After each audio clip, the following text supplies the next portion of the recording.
Atishlayman. Kelingizga telefon qilyapman, tushib bo'lmaydi. Tushib bo'lmaydi bo'ldi bergan ekan. Tushib bo'lmaydi bo'ldi. Ha bu kelin qayerga ketdi? Qayerda yuribdi? Xabardor bo'lib qolmaydimi? Bo'lib turmaydimi bir o'g'il bola degan odam? Bu bilan xabar bo'lmang-ku. Mana kelin boshqa bir har xil qiliqlari onangizga ham ta'sir qilyapti. Yaxshiyam men unaqa nima qilayman-da qattiq turaman, kontrolim qattiq, bilib turaman. Lobarlarga ekan, qarab bilib kelyapman. Voy, Lobar opa xos telefon qildi. Biznikida emasdi?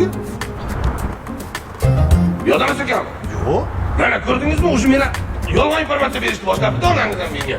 Hech qachon bunaqa qilmagan, chunki men qattiq turardim.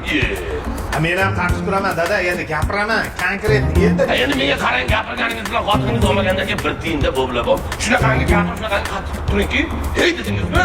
Mas gapingizdan qo'rqib tursin, cho'chib tursin. Arslonlarga o'xshab gapiring. Bo'la bu. Onam ham, endi onam ham qattiq gapirma kelinga dedi, endi qattiq gapirmadi. Onangiz o'ziga ham men qattiq turaman, tushundingizmi? Onamga deysiz, nima bo'pti onangizga?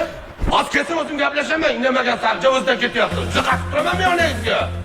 Nima qo'shimlar qiladi? Kim bo'lib qoldi onangiz? Bu uyga kim bo'lib qoldi onangiz? Onangiz xonadonimiz malikasi qayoqdan kelyapti sonasi? Labbay begim desaydi bir bor chaqirganda